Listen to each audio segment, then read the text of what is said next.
la remodelación. Mira, sí remodelaron. Nuevo campus.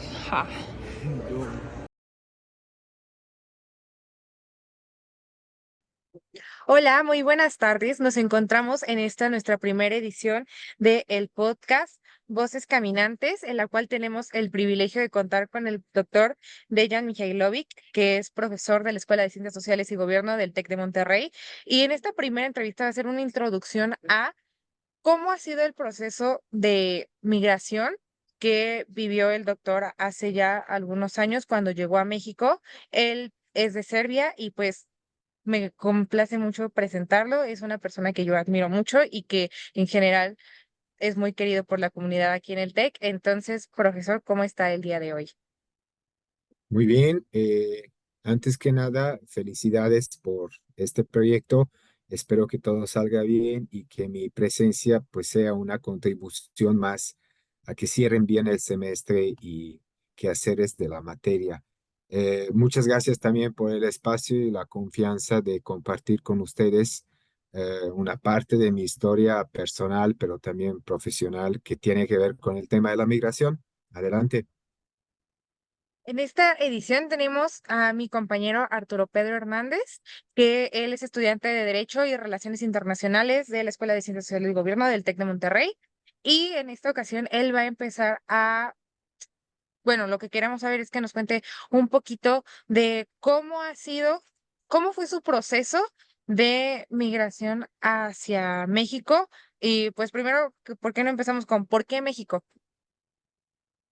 Claro, en mis estudios de licenciatura ya había tomado una decisión de que en un futuro, si se presente la oportunidad, me gustaría mucho profundizar mis conocimientos sobre América Latina y sobre todo pensamiento latinoamericano.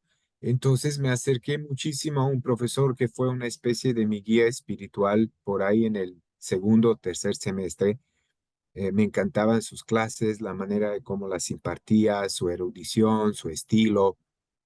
eh, y salió poco a poco entre las conversaciones que tuve con él, la idea de contactar con algunas celebridades de la vida académica mexicana y que eran amigos de él, porque él organizaba una mesa redonda muy grande, todo un congreso prácticamente, porque eran centenares de participantes de todo el mundo, y entre ellos llegaban año tras año en la ex Yugoslavia, allá en la costa del mar Adriático, donde se organizaba este evento, muchos intelectuales y académicos mexicanos. Entre ellos destacaron tres que después eh, eh, con el destino, pues se convertirán en mis mentores. Don Pablo González Casanova, el famoso, muy célebre sociólogo mexicano, ex rector de la UNAM. Don Leopoldo Sea, director del Centro de Estudios Latinoamericanos de la UNAM también, y Adolfo Sánchez Vázquez, filósofo español exiliado de la época de la Guerra Civil Española y profesor emérito de Facultad de Filosofía y Letras. Entonces, traté, en una primera instancia, yo traté de pasar todos los procedimientos administrativos, aplicar a una beca, esperar un intercambio, etcétera, pero era un ritmo muy lento para mí. Y entonces llega un momento que con cartas de recomendación en las manos, tomo un vuelo a México y llego a México sin prácticamente nada. Me presento con Leopoldo, él me recibe, me abre un espacio ahí en su centro de investigación. Su esposa María Elena Osande Rodríguez me facilita la inscripción al programa de estudios latinoamericanos y me dan una carta de recomendación para presentarme a Relaciones Exteriores y pedir una beca, ¿no? Y entonces llego con una cita con a la persona indicada y fue tan fácil todo que yo no me lo podía creer, ¿no? Tallaba mis ojos y decía, esto no puede ser, no puede ser. De modo que me dieron una beca sin siquiera yo estar inscrito en el programa. Cobré mi primer cheque de la beca el 30 de junio, el día de mi cumpleaños. y me inscribí 2 semanas después. Fui becado por el gobierno, bueno, por la Cancillería, durante 2 años y medio, y así fue como comenzó mi estancia en México como un estudiante de maestría en estudios latinoamericanos en la UNAM, en la Facultad de Filosofía y Letras. Eh, Esa parte de integración cultural, de conocer a México previamente, me ayudó mucho. Mi desarrollo, el desarrollo de mi amor por América Latina fue desde muy temprana infancia.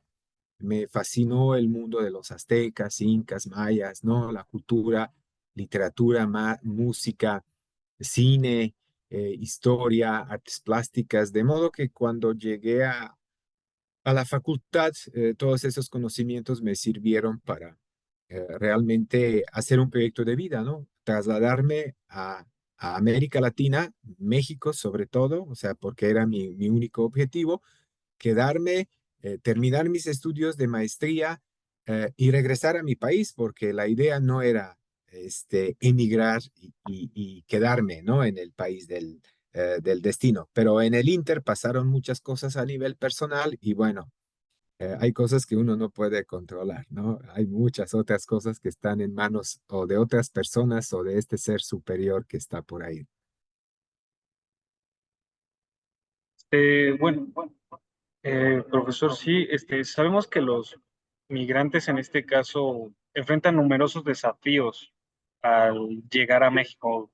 Puede ser una barrera del idioma, la cultura, las costumbres, y es muy distinto para todos, ¿no? En este caso, ¿cuáles fueron los principales obstáculos que usted tuvo al llegar aquí?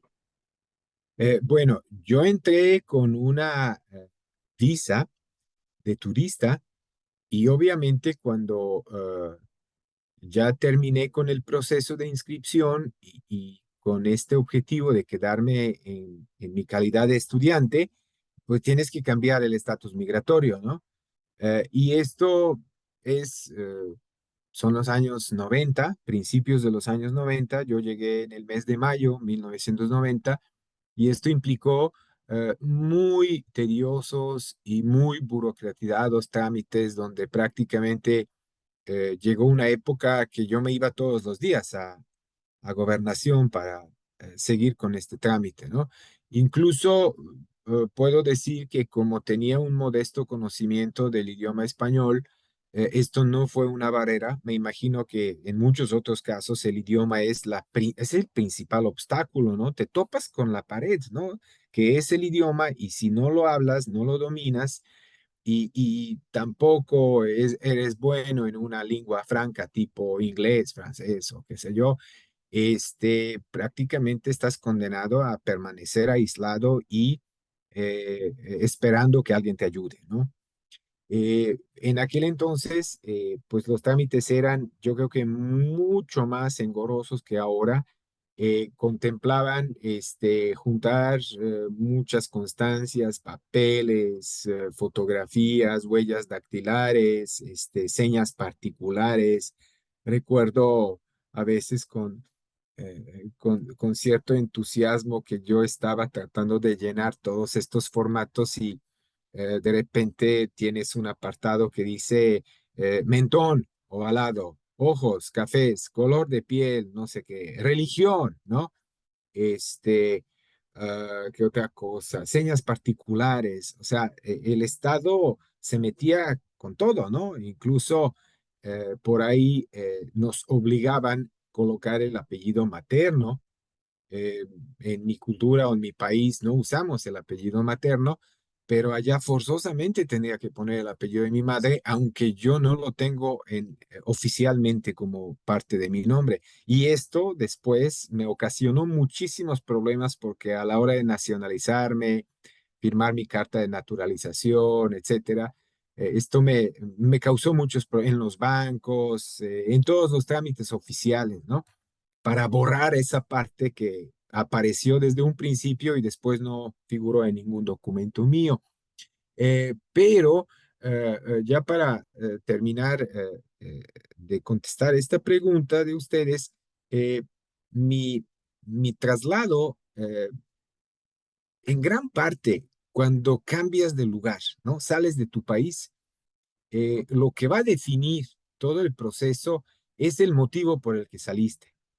Eh, Enorme masa de migrantes en el mundo contemporáneo sale porque caen bombas sobre sus casas, porque no tienen condiciones económicas para vivir una vida digna o porque son víctimas en cursiva de cambio climático, de situaciones que acaban con su cosecha, inundaciones o lo que popularmente llamamos desastres naturales que no son desastres naturales, ¿no? Hay fenómenos climatológicos que con la actividad humana se convierten en desastres, ¿no? Entonces, en mi caso, esto no aplicaba, porque mi motivo era superarme personalmente, intelectualmente, ¿no? Armar una carrera académica. Vaya, mi forma de emigrar no era ningún tipo de huida, ¿no?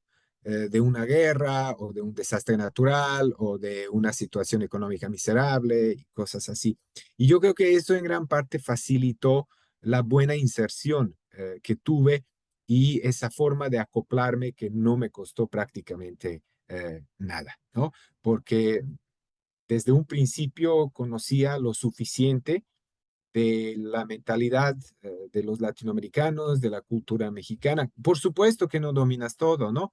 Los modismos, la forma de tratar las personas. Recuerdo que me citaban, no sé, para reuniones y fiestas y decían, vente a las 6, yo llegaba a las 6 y no había llegado nadie, ¿no? Que la fiesta nominalmente empieza a las 6, pero la gente empieza a llegar a las 7:30, 8, ¿no? Y yo ya me empacaba y quería salirme, ¿no? Entonces, sí hay una especie de, no quiero decir choque cultural, pero sí hay cosas a las que te tienes que acoplar sí o sí, porque si no, tendrás, pasarás malos ratos, ¿no? Eh, Más o menos es eso, ¿no? Lo que puedo decirles. Usted menciona algo muy interesante y se lo agradezco por haberlo introducido, que son como los desafíos específicos que entra una persona que, como usted dice, en su caso, una persona que quería expandir sus conocimientos, una persona que emigraba, no sé si lo puedo decir así, por gusto y por alcanzar cierto nivel profesional, a las personas que, como usted bien lo dice y coincido con su postura, una huida. Cuando nosotros decimos migrantes, normalmente lo asociamos a una huida, bien o malamente, dependiendo del contexto en el que estemos hablando, pero no sé si usted podría contarnos un poquito más de, ya no su perspectiva como personal, sino como un estudioso de las ciencias sociales, cómo usted percibe que ha evolucionado esta parte. Por ejemplo, usted nos contaba algo que desde mi punto de vista yo desconozco cómo funciona el proceso de migración actualmente, pero lo percibo un poco racista el hecho de que le preguntaran como color de piel, color de ojos o religión, preferencias religiosas, ¿es algo que se sigue haciendo? ¿Y cuáles son como los desafíos que usted considera que enfrentan los migrantes que en muchos casos sí salen como huyendo para buscar ya no como un sueño, sino como simplemente poder vivir y dejar de sobrevivir en el entorno en el que se encuentran? Sí, sí, muy de acuerdo con lo que estás planteando, precisamente porque pues se trata de un fenómeno humano que se intensificó muchísimo con las tendencias globalizadoras. El ser humano es un ser nómada por excelencia, ¿no? El ser humano no está hecho para permanecer en un lugar único. Todos hemos sido en algún momento de nuestra vida involucrados en actividades de seres humanos nómadas, cambiando lugares, cambiando nuestras formas de ser, el quehacer cotidiano, etcétera, ¿no? Entonces, no es algo extraño, no es algo ajeno a los seres humanos. Pero con el capitalismo tardío y las tendencias globalizadoras, hemos construido un mundo que para algunos está lleno de oportunidades y para otros implica una forma de exclusión total, ¿no? Eh, un fenómeno que a mí personalmente me ha llamado mucho la atención es cuando ustedes estudian el fenómeno migratorio en los años 70, por ejemplo, 80 del siglo pasado, incluso a finales del siglo pasado, se darán cuenta que hay disciplinas especializadas para meterse con la migración, con los movimientos migratorios, desglosarlos, explicarlos, ver cuáles son los motivos, ofrecer datos empíricos, aplicar ciertas metodologías como, qué sé yo, movimientos poblacionales, la estructura, etcétera. Es una disciplina muy seria, la demografía, ¿de acuerdo? Hoy, el movimiento migratorio no está estudiado por los demógrafos, sino por los agentes de servicios de inteligencia militares y policías.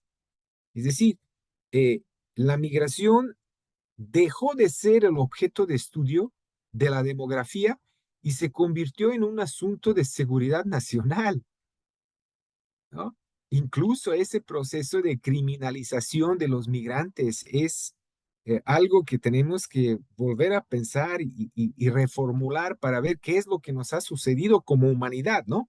A nivel global, para hoy ver en un migrante un potencial sospechoso de terrorismo, asaltante, asesino, o el que me quita el trabajo, o el que usa mi país como país de tránsito, pero le gustó algo y se quedó, etcétera, ¿no?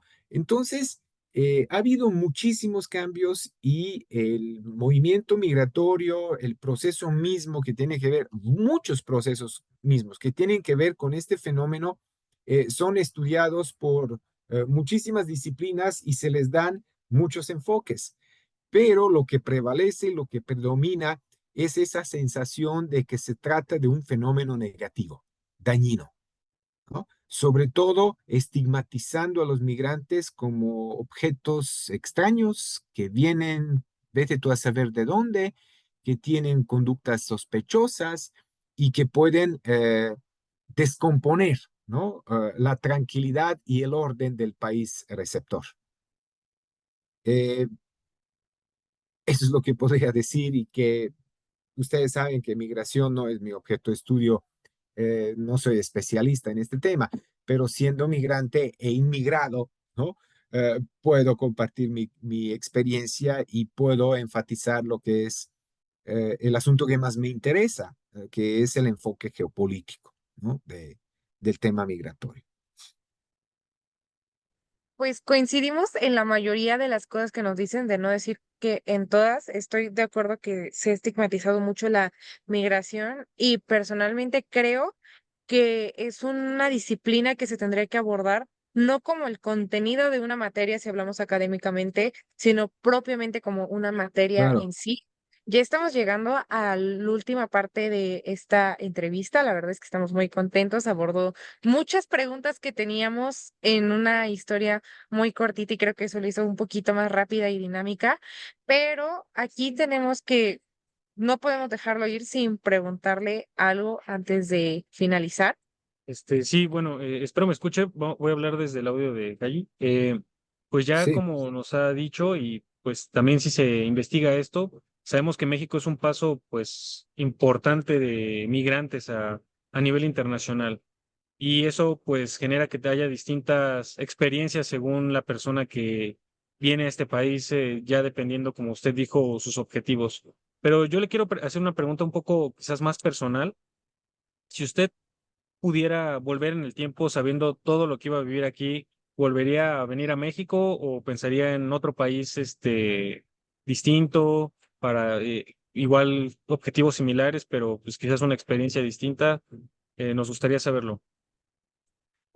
mira, en un principio yo no tenía a México como única opción. Eh, También existía una leve posibilidad de que me vaya a Colombia, y en menor medida a Cuba, pero lo que prevaleció que yo opte por México eh, fueron los profesores, mis mentores, ¿no? Y la cuestión académica, netamente, ¿no? De modo que les contesto sin parpadear que si se me presenta una y otra vez el mismo escenario, una y otra vez elegiría a México, ¿no? Vaya, no cambiaría nada, ¿no? Yo creo que eh, soy de las personas que, sin presumir, obviamente, puedo decir en voz alta, ¿no? A mis amigos, seres queridos, a mis estudiantes, colegas y sobre todo a mí mismo, ¿no? Que al haber llegado a México y haber realizado lo que yo pretendí, vi cómo se cumple un sueño, ¿no? Me siento absolutamente realizado en ese sentido, ¿no? Y no cambiaría ni un milímetro ni un miligramo de toda la experiencia que tuve desde el 29 de mayo, porque esta fue la fecha que ingresé al territorio mexicano, desde el 29 de mayo de 1990 a la fecha, no cambiaría absolutamente nada, ¿no? Y vi cómo se estaba realizando poco a poco todo aquello que yo imaginé y soñé hecho realidad. Doctor, Ahora, nos alegra mucho que, ay, perdón, no, si no, quiere pero decir algo. incluso nada más para enfatizar esta última parte donde pues sabemos que México es un país de tránsito, pero es cada vez más también un país de destino final de los migrantes. Sabemos que hay un acuerdo pendiente migratorio con Estados Unidos, que es el destino principal. No seguimos pensando que nuestro continente está dividido en dos países del primer mundo o algunas otras islas caribeñas que se pueden asemejar por el nivel de calidad de vida y el resto, ¿no? Del continente habitado por la gran familia de los pueblos latinoamericanos y donde por diferentes razones hay fuerzas que detonan movimientos migratorios masivos y que atraviesan nuestro territorio para poder llegar a Estados Unidos, a Canadá, en cumplir ese sueño de una vida mejor. Pero yo creo que la parte fundamental de tener una migración ordenada, regularizada, eh, cumpliendo todos los estándares para que no se vulneren derechos humanos de las personas, el derecho fundamental que es el derecho de libre movimiento, ¿no? Todavía no puedo creer que pueda existir jurídicamente ese concepto de persona indocumentada o ilegal. No me cabe en la cabeza que alguien pueda ser ilegal, ¿no? Eh, Claro, esto es un gran debate con los juristas, con gente que está metida en esto, pero más allá del discurso jurídico, yo creo que si estamos en esta misma línea, ¿no? De pelear por la dignidad humana hasta las últimas consecuencias, pelear por los derechos de las personas para movimentarse, o sea, moverse libremente, buscar mejores opciones, etcétera, y en un mundo donde voy a poner un ejemplo muy drástico, ¿no? Tienen ustedes un sistema de restricciones en cuanto al movimiento migratorio en Europa, ¿no? Incluso el proyecto llamado Frontex, que es prácticamente un intento de reducir la migración a un dossier policíaco, ¿no? Donde de antemano los migrantes, la inmensa mayoría, no tienen papeles, no tienen derechos, se exponen a ser ahogados en las tormentas marítimas, etcétera, o atrapados por fuerzas de seguridad. A lo que voy es que eh, revisemos un poco las razones de por qué se mueve la gente. Descubriremos que ese mundo desarrollado, Europa Occidental, Estados Unidos, el occidente colectivo, sigue promoviendo conflictos bélicos en las zonas de donde proviene la mayor parte de la migración mundial. Y la pregunta es, si el occidente deja de arrojar bombas ahí, probablemente tendríamos menos migración. Si el occidente deja de apoyar regímenes autoritarios que plantan sistemas políticos de exclusión, desigualdad y saqueo, probablemente no tendríamos una economía nacional tan deteriorada, ¿no? Y si en las instancias correspondientes lleguemos a tener iniciativas para prevenir cuestiones, consecuencias negativas del cambio climático, del calentamiento global, probablemente tendríamos menos migrantes, ¿no?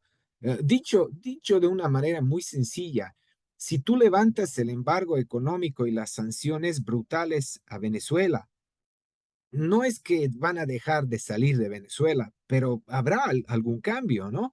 Si tú respetas la soberanía nacional de los países eh, eh, de dónde viene la gente, no lo sé. Intentemos hacer estrategias para ver cuáles van a ser los resultados, porque lo que el Occidente y el mundo poderoso ha hecho hasta el momento es incitar la migración y una gran parte de ella transformarla en actos jurídicos ilegales para después fomentar odios raciales, xenofobias, ¿no? Y los fenómenos adicionales que siguen cargando aún pesada la agenda, ¿no?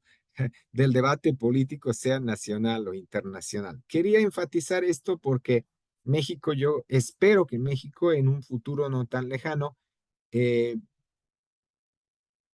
no puedo decir obligue porque no estamos en condiciones, pero que sea suficientemente propositivo para armar una agenda bilateral con Estados Unidos y finalmente llegar a un acuerdo migratorio que beneficie a ambos lados. México tiene sus cartas fuertes. México creo que se está posicionando bastante bien para recuperar el liderazgo regional y después un protagonismo a escala global y que esto en gran parte va a suavizar, ¿no? Estos efectos negativos que sentimos a causa de migración caótica, desregulada y acompañada con violencia de todo tipo.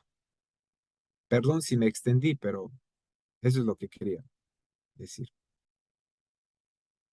Al contrario, nosotros le agradecemos mucho por toda la información. Creo que salió siendo una plática que sale como propiamente de su historia y nos ayuda mucho a entender cuál es el sentido de este programa, porque si hay algo en lo que yo coincido y que me lleva a generar la siguiente pregunta ¿es correcto llamarle fenómeno a algo que es tan natural en el ser humano? Nosotros evolucionamos gracias a ser seres nómadas que buscaron el lugar en el que nos pudiéramos adaptar y evolucionar para tener la vida que nosotros queríamos alcanzar en un inicio.